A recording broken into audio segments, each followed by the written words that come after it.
Sagittarius, ito na yung mid-December reading mo. Merry Christmas and a Blessed New Year. Baka kasi hindi ako makabati sa'yo.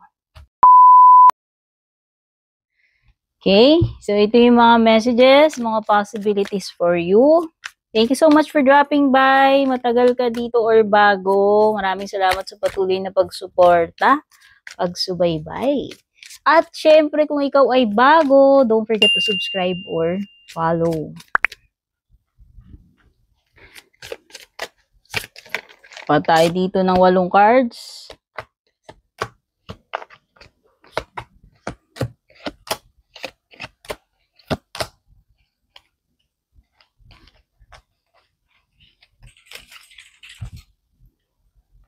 Okay. So, sa bottom ng deck mo, you have the Death card reversed. So, ito yung area ng unexpected or unforeseen. Ngayon, when it comes to sa mga cards mo naman, ang nakuha natin is si King of Wands, Queen, Swords reversed, si King of Coins, Three of Swords, Six of Swords reversed, Knight of Wands, Knight of Swords, and Nine of Swords. So, bigyan nyo lang ako ng moment para ma-feel yung mga baraha. Siyempre, pakikiramdaman ko muna yan. Hindi ako basta-basta magchichika na lang ng kung ano-ano galing sa wala.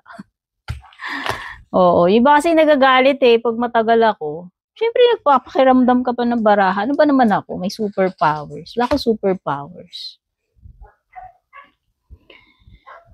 Guys, by the way, kung ayaw ninyo yung view, ayaw nyo nakita yung pagmumukha ko, pwede kayong hindi manood. Ito yung gusto kong setup ngayon. Depende sa mood ko yan. Minsan yung mga barahing pinapakita ko, minsan yung pagmumukha ko. Kaya nga kung ayaw nyo sa pagmumukha ko, pwedeng hindi kayo manood. Simple as that. Actually, may mga persons dito. Pero doon muna tayo sa general energies. Some of you are still dealing with heartbreak. Pwedeng iba sa inyo dito, hindi pa kayo totally healed. Ano man yung pinagdadaanan ninyo, ano man ang nangyari recently in general. Alam naman natin na si Three of Swords is something na painful na pinagdadaanan. Or it could be na pagdadaanan nyo pa lang since ito ay reading for the mid-month. Wala pa namang mid-month. Okay. Some of you, be careful when it comes to health. Okay. Disclaimer, palagi ko sinasabi, hindi po ako doktor. Pero kapag may mga lumalabas na ganito sa reading ko, sinasabi ko. Pero ang ibig ko lang sabihin, every time na may kinalaman sa health, basta may kinalaman sa health, sa doktor lang po kayo magpapakonsult. Okay? So, yun. There's this tendency na ma-broken heart ka about something, Sagittarius.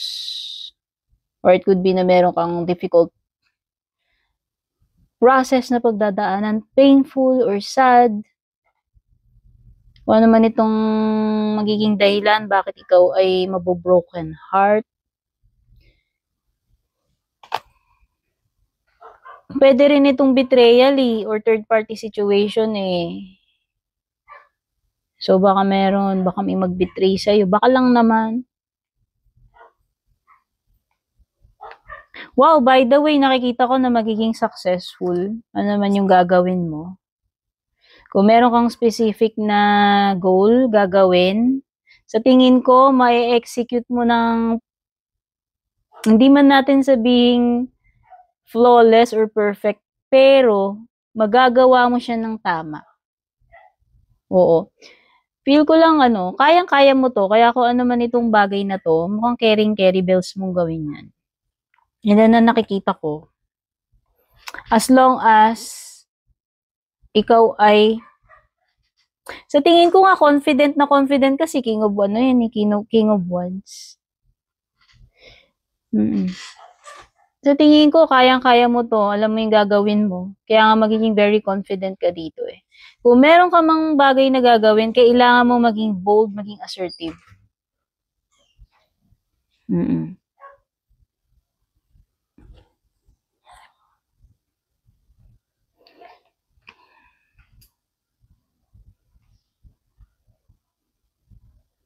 Iba sa inyo dito, ewan ko, kung meron mga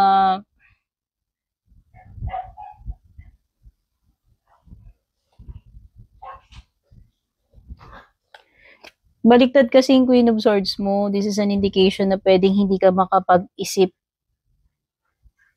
ng maayos. Kumbaga parang this is a situation na parang walang clarity para sa iyo eh. Or alam mo yon yung pwedeng hindi ganun ka-clear yung judgment mo. Kaya mahihirapan kang mag-deal pagdating dito sa specific na situation na to kasi parang hindi ka makapag-isip ng diretso. Yun, hindi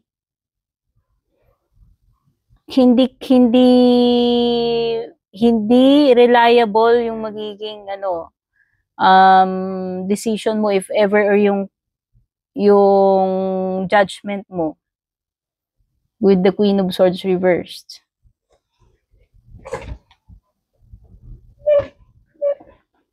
Or maybe na kasi itong si Queen of Swords baliktad, pwedeng this is an indication na pwedeng may mga bagay na dapat mo nang i-cut off pero siguro hindi ka pa ready or ayaw mo pa or hindi ka makapag-decide kung ika-cut off mo na ba ito or hindi pa. So yun, pwedeng nandoon yung hesitation sa isip mo eh. Okay? Overall, nakikita ko when it comes to King of Coins, this is card of stability. So pag sa pera, wala akong nakikitang problem at all. Pagdating din sa mga gagawin mo, yun na nga, sabi ko nga, mukhang magagawa mo yan ng tama. Carry bells mo yan. Ano man itong mga paparating sa'yo, gagawin mo. Siguro lang talaga yung pagde-decide, medyo magulo yung isip mo or hindi ka makapag-isip nga ng diretso. May parang alam mo naman yung dapat mong gawin, pero pwedeng hindi mo siya kasi ayaw mo pang i-cut off eh. Basta yung related sa pagka-cut off, yung sinasabi ko dito. May mga bagay na hindi ka pa ready i-cut off siguro. Or harapin, kasi baliktad yung Queen of Swords mo eh. Pwede kasing ito yung energy na dapat harapin mo na yan, kaya lang parang pwedeng hindi. Ayaw mo pang i-deal with. Instead na harapin mo, pwedeng i-avoid mo, naharapin itong situation na to o kung ano man ito. Ayaw mong harapin, ayaw mong i-confront yan, kung meron man confrontation. Sa area ng unexpected, you have Death card reversed. So, para sa akin, this is an ending card, pero dahil baliktad siya. It could be na may mga bagay dito na hindi mo ine-expect na mag-e-end na, and mahihirapan kang i-process. Mahirapan ka i-proseso yung ending na yun eh. So, pwedeng merong, sabi ko nga, parang may mga bagay na ika-cut off, pero hindi ka pa ready. Parang ganun din yung nafe-feel ko kasi hindi mo nga inaasahan na mangyayari to, na may ending or may mga changes dito. So, mahihirapan ka to accept or to move forward. Okay?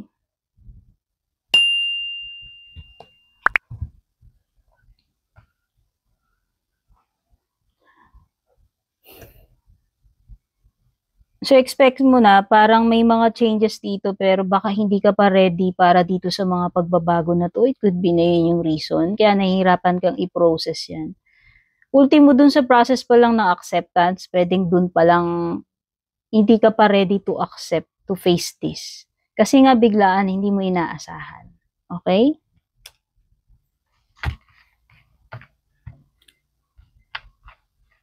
So, dito na tayo sa love life mo, Sagittarius.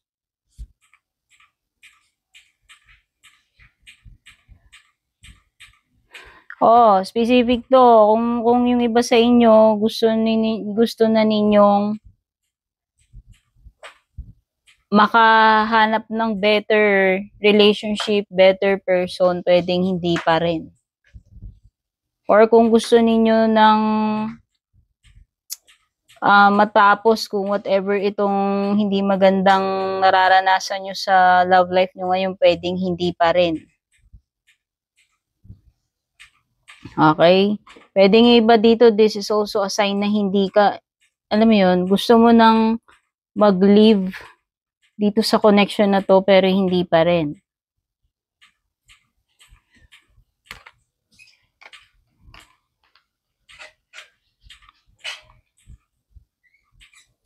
Oo, sa tingin ko lang wala pa rin wala pa rin improvement, nandiyan pa rin yung stress. Nandiyan pa rin yung mga konsumisyon mo.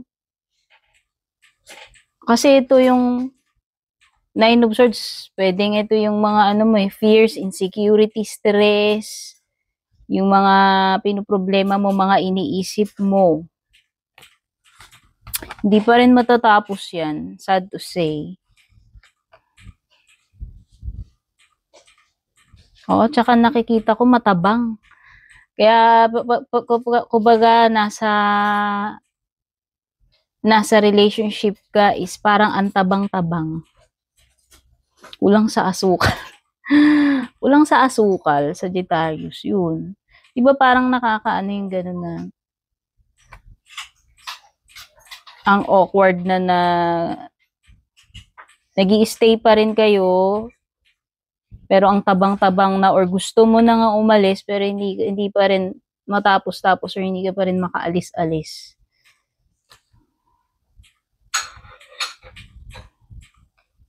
By the way, may dalawang knights dito. Hindi ko lang alam kung merong dalawang person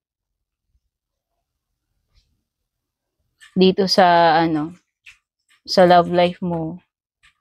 Pwedeng yung isa si fire sign, yung isa si air. Kung hindi alam si fire, Aries, Leo, Sagittarius, si air, Gemini, Libra, Aquarius. Oh, ayan, yung nakikita ko rin parang pwedeng iba sa inyo. Away pa rin ng away, alam mo yun. Nagkakatabangan na nga yung iba. Panay pa yung pagtatalo. Yun lang. Pwedeng iba you're dealing with dalawang person. Siguro hindi lahat makaka-resonate dyan. Check na natin no contact situation. Kuha tayo ng cards dito. Para sa inyong sa mga no contact situation na Sagittarius. Ano yung iniisip or feelings or mga unspoken words nitong person mo sa mga nasa no contact situation.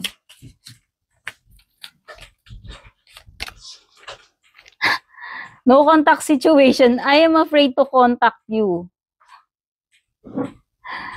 Takot yata sa ito Bakit kaya? May atraso ba to? Di ka, basta, nag-aalangan or natatakot na kontakin ka. I lost myself for a little while. O, hindi ko alam kung excuse yan o talagang nahibang lang ba siya. Nawala siya sa katinuan niya.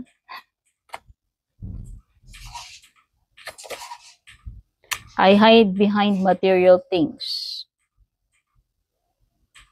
So, pwedeng itong person na to nag-i-indulge siya ngayon sa kung ano-anong bagay or itinatry niyang i-hide yung mga insecurities niya behind material things. Siguro yung kakulangan sa love or ewan ko, mga insecurities niya, whatever, pwedeng tinatago niya yun sa pamamagitan ng pag-i-indulge sa mga material things.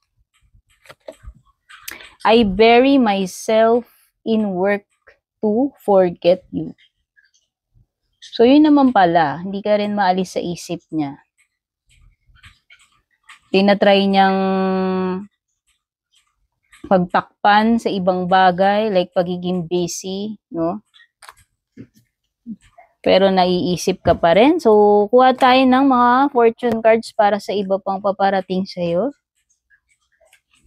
Sagittarius.